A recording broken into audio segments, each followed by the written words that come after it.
Twilight Sparkle, Ace Attorney, The Royal Turnabout, by AnimeGX43. Day 1, A Complicated Case. Twilight Sparkle was already worried about her friend, but after hearing that Rarity was going to die for a crime she didn't do, she did everything she could just to keep sane.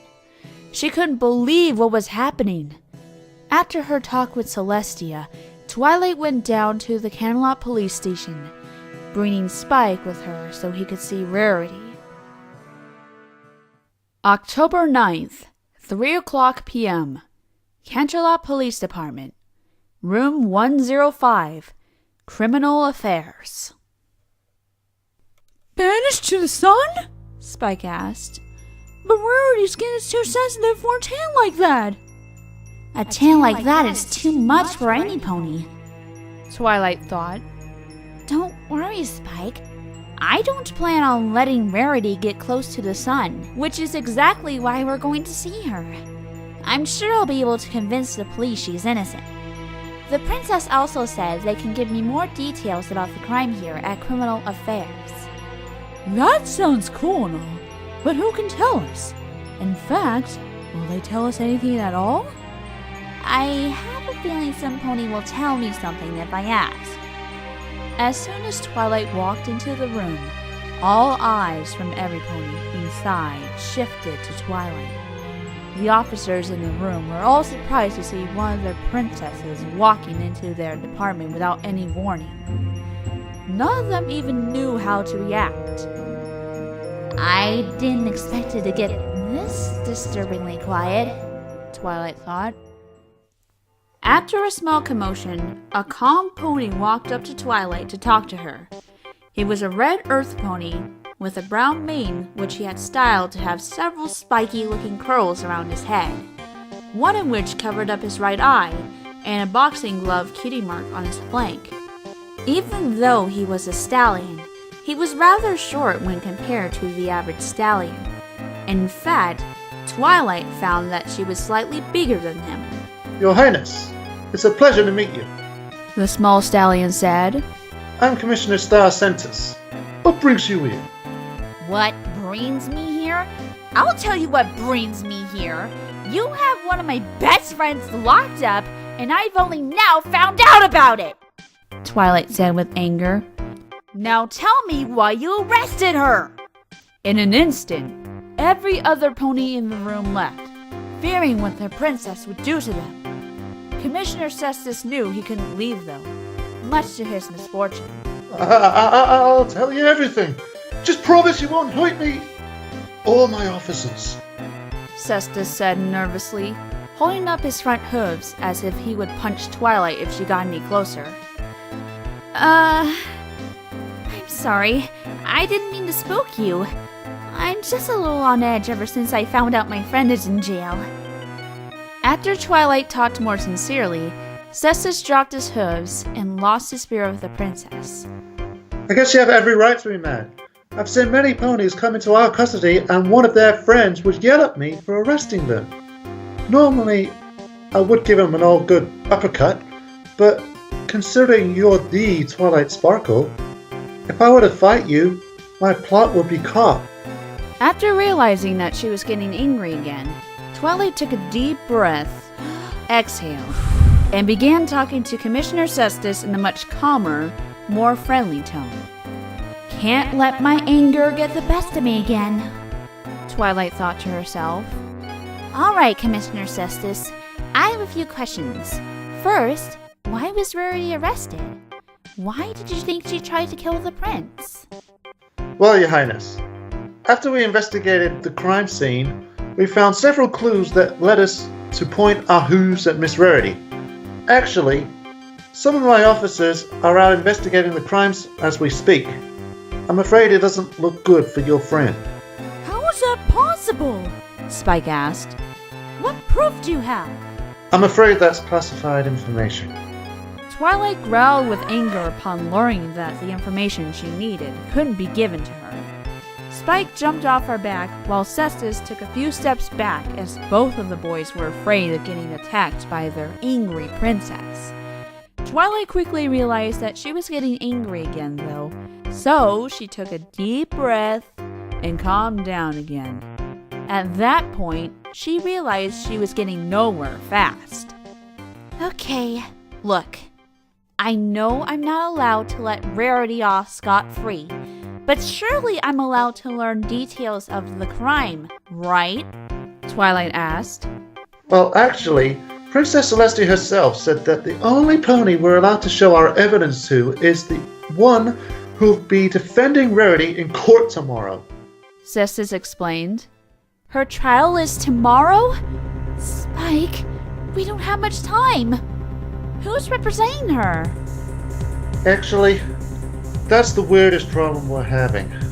Cestus said with a sad look on his face. Due to the victim being Prince Blueblood and whatnot, no pony has been willing to represent Miss Rarity.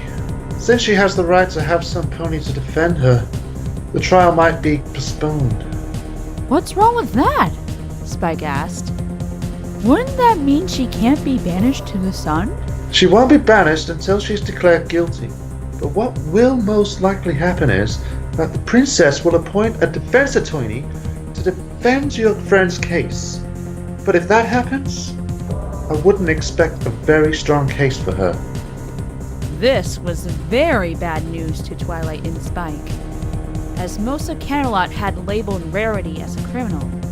Whoever she would have gotten to defend her would most likely not try very hard and give Rarity a guilty verdict. If things went that way, Rarity would have been doomed. It was then that Twilight realized that there was some pony she had to see as soon as possible. Commissioner, where's Rarity right now? Can we see her? Can you at least give us that much? Well, while I can't let you get involved in the case as a princess, I guess you can come in as a visitor. Oh, thank you, Commissioner. Twilight said as she jumped to hug Cestus. I owe you big for this. Commissioner Cestus wasn't sure if he should have allowed Twilight to see Rarity or not, since he knew he couldn't let her get involved in the case. But he didn't see anything wrong with a simple visit. Although he suspected it to be a bad idea, he didn't want to risk seeing the princess angry again. October 9th, 3:20 p.m. Detention Center. Visitors Room.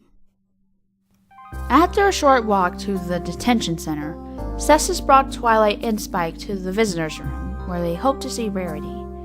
After bringing them there, Cestus began to regret the idea of bringing them more and more.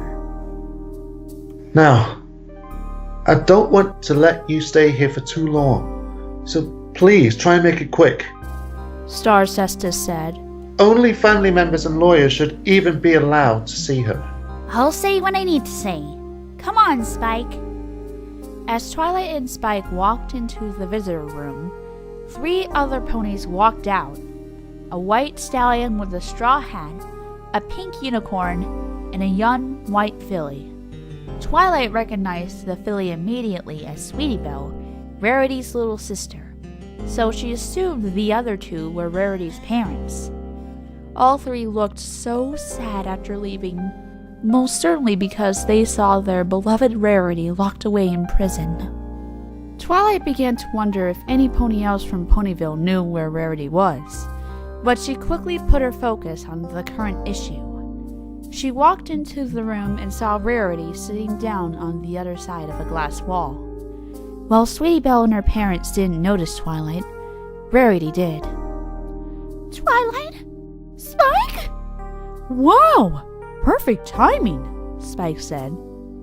Instead of leaving after seeing her family, Rarity took the opportunity to talk to Twilight and Spike, 2 of her closest friends. Despite being good friends, she still looked very worried. So, are things going smooth for you in here? Twilight asked, who wanted to break the ice. No! The jail cells are so ugly with a shade of gray! I simply can't sleep in such a small, ugly room! The cellmates are rather nice to me, but I'm still worried that they'll violate me if I let my guard down.